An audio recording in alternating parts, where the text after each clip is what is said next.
नमस्कार. आज आपण एका वेगळ्या व्यावसायिक संधीबद्दल सखोल चर्चा करणार आहोत. आपल्याकडे प्रत्युष उद्योग समूह नावाच्या संस्थेचा एक स्रोत आहे, जो आर्ट ज्वेलरी विकण्याच्या व्यवसायाबद्दल सांगतो. बरोबर. आणि या स्रोताचं पहिलंच वाक्य इतकं जबरदस्त आहे, सोन्याला लाजवेल अशी आर्ट ज्वेलरी. म्हणजे हे वाक्य ऐकल्यावरच कोणालाही उत्सुकता वाटेल की नाही. अगदी. आणि आज आपलं काम फक्त हे मॉडेल काय आहे हे सांगणं नाही, तर यातील दावे, संधी आणि त्यात दडलेली आव्हानं या सगळ्याचा आपण आढावा घेणार आहोत. हो, म्हणजे वरवर दिसणाऱ्या चित्राच्या पलीकडे जाऊन पाहूया. चला तर मग सुरुवातीला या उत्पादनाबद्दलच बोलूया. हे आर्ट ज्वेलरी प्रकरण नक्की आहे तरी काय? स्रोतामध्ये याच्याबद्दल बरीच माहिती दिली आहे. हो, दिसायला हुबेहूब सोन्यासारखी, वजनाला हलकी, मजबूत आणि टिकाऊ असं बरंच काही म्हटलंय. आणि डिझाईनवरही खूप भर दिसतोय. हो, त्यात उल्लेख आहे की राजेश सर आणि समिधा मॅडम यांनी सध्याचे ट्रेंड्स लक्षात घेऊन हे कलेक्शन तयार केलं आहे.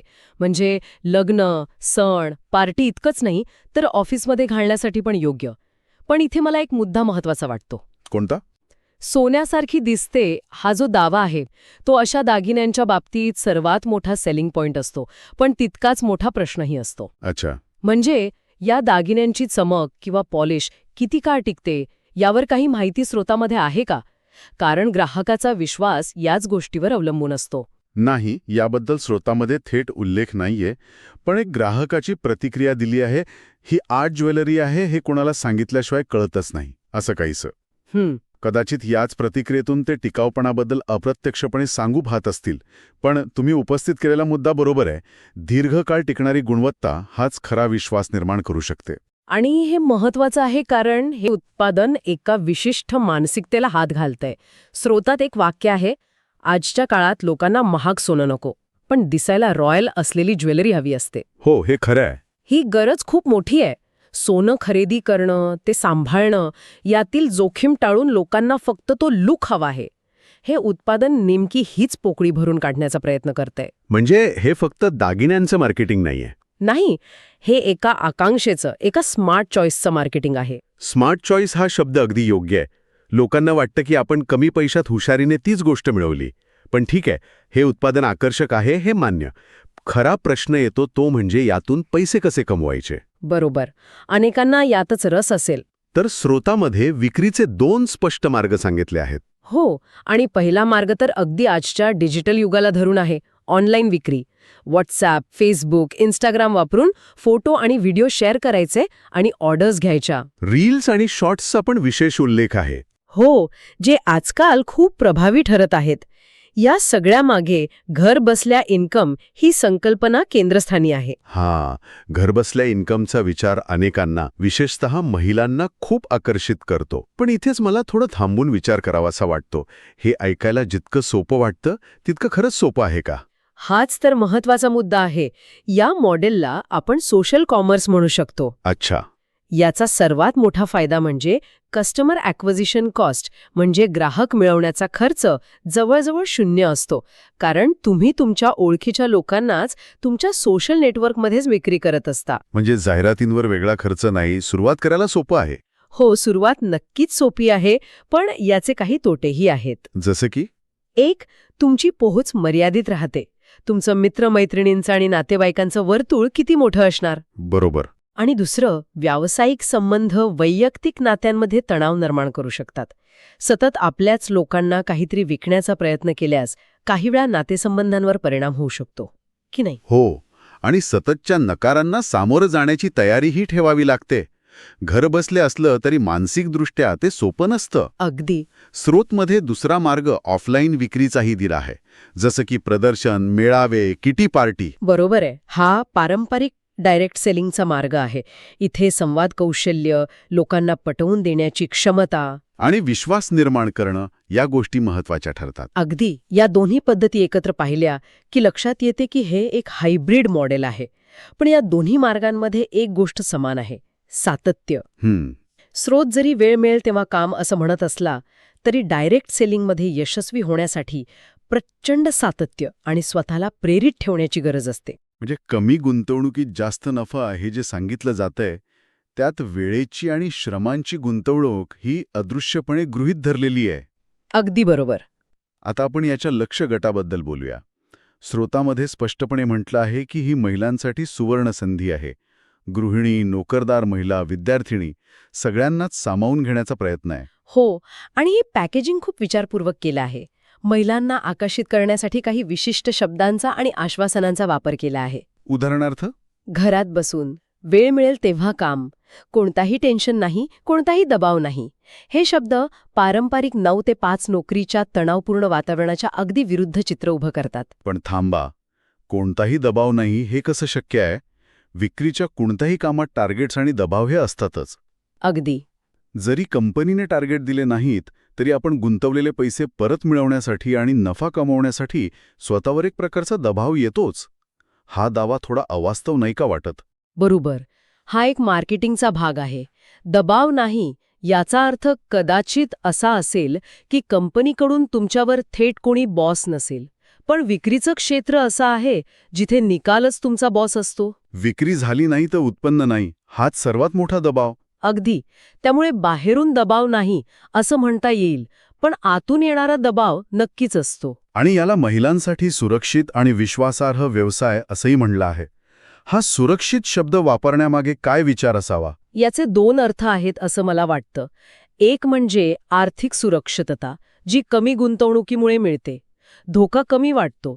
आणि दुसरा जो जास्त महत्वाचा आहे तो म्हणजे सामाजिक आणि शारीरिक सुरक्षितता. अच्छा, म्हणजे महिलांना घराबाहेर पडून अनोळखी ठिकाणी जाण्याची गरज नाही.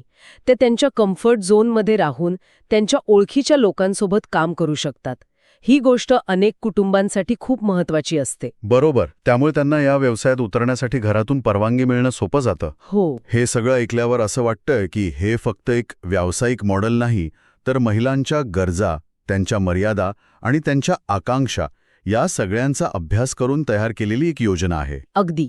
योजना हा योग्य शब्द आहे. आणि ह्या योजनेचा एक भावनिक भागही आहे. स्रोतांमध्ये राजेश सर आणि समिधा मॅडम यांच्या व्हिजनबद्दल बोलताना पार्टनरचा विकास ह्यावर जोर दिला आहे. हो, ते विक्रेत्यांना सेल्स पर्सन न म्हणता पार्टनर किंवा भागीदार म्हणतात. बरोबर. हा एक छोटासा बदल आहे, पण तो नात्यामध्ये सन्मान आणि आपलेपणाची भावना निर्माण करतो. लोकांना वाटतं की ते फक्त एका कंपनीसाठी काम करत नाहीयेत, तर ते त्या कंपनीचे भागीदार आहेत. हो, विक्रेता आणि भागीदार या शब्दांमध्ये मानसिकदृष्ट्या खूप फरक आहे. यातून एक प्रकारे सक्षमीकरणाची भावना देण्याचा प्रयत्न दिसतोय. पण जे लोक फक्त सोशल मीडियावर विक्री करण्यापुरते मर्यादित राहू इच्छित नाहीत, त्यांच्यासाठी ही काही योजना आहे का? आहे ना.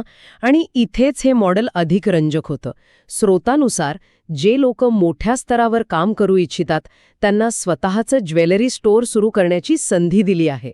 अरे वाह, म्हणजे एक प्रकारे फ्रँचायझी मॉडेल. हो, साधारणतः तसंच.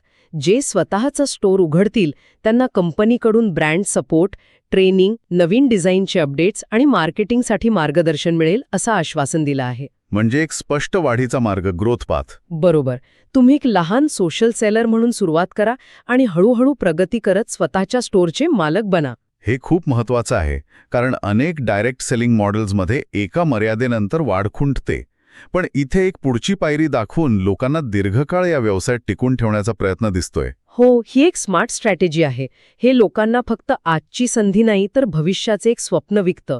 एक दिवस माझं स्वतःचं दुकान असेल, ही कल्पना अनेकांसाठी खूप प्रेरणादायी ठरू शकते. तर ह्या सगळ्या चर्चेतून आपण काय समजून घ्यायचं? थोडक्यात सांगायचं झालं तर प्रत्युष आर्ट ज्वेलरीचं हे मॉडेल अनेक आकर्षक गोष्टी एकत्र आणतं.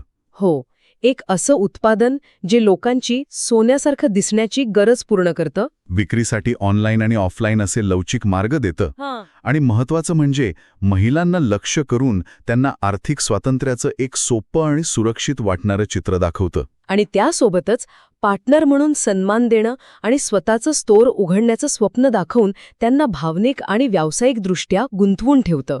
हे एक अतिशय विचारपूर्वक तयार केलेलं पॅकेज आहे. पण हे पॅकेज स्वीकारण्याआधी काही गोष्टी लक्षात ठेवणं गरजेचं आहे. नक्कीच. जसं की घर बसल्या किंवा वेळ मिळेल तेव्हा या शब्दांचा अर्थ विनामेहनत असा होत नाही. बरोबर. कोणत्याही व्यवसायात, विशेषतः विक्रीच्या व्यवसायात, सातत्य, संवाद कौशल्य आणि नकारांना पचवण्याची क्षमता लागतेच. कमी गुंतवणूक म्हणजे शून्य धोका असंही नाही. गुंतवलेला वेळ आणि श्रम यांची किंमत असते. म्हणजे जी आश्वासनं दिली आहेत ती पूर्णपणे चुकीची नाहीत, पण ती पूर्ण चित्र दाखवत नाहीत. त्यांच्या मागे दडलेल्या अटी आणि आवश्यक परिश्रम याबद्दल आपण स्वतः जागरूक असायला हवं. अगदी. आणि म्हणूनच शेवटी एक विचार करण्यासारखा मुद्दा शिल्लक राहतो. हा स्रोत पार्टनर्सचा विकास यावर खूप भर देतो, जे कोणत्याही चांगल्या व्यवसायासाठी आवश्यक आहे. पण अशा डायरेक्ट सेलिंग किंवा सोशल कॉमर्स मॉडेलमध्ये मूळ ब्रँडची वाढ आणि व्यक्तिगत विक्रेत्याचं यश यांच्यात समतोल कसा साधला जातो हा कळीचा प्रश्न असतो. याचा नेमका अर्थ काय? म्हणजे हे मॉडेल असं तर नाही ना की जिथे हजारो लहान विक्रेते थोडे थोडे प्रयत्न करतात आणि त्यातून कंपनीचा मोठा फायदा होतो, पण बहुसंख्य विक्रेत्यांच्या हाती फार काही लागत नाही. अच्छा. वैयक्तिक यश हे केवळ काही मोजक्या आणि खूप जास्त मेहनत घेणाऱ्या लोकांपुरतं मर्यादित राहतं का? कोणत्याही व्यवसायाचं दीर्घकालीन यश हे केवळ सुरुवातीच्या आश्वासनांवर अवलंबून नसतं, तर ती आश्वासनं जमिनीवर किती प्रामाणिकपणे आणि सातत्याने बहुसंख्य लोकांसाठी उतरवली जातात यावर अवलंबून असतं. हा समतोल साधणं हेच अशा मॉडेलसमोरील खरं आव्हान असतं आणि या संधीकडे पाहणाऱ्या प्रत्येकाने याबद्दल विचार करायला हवा.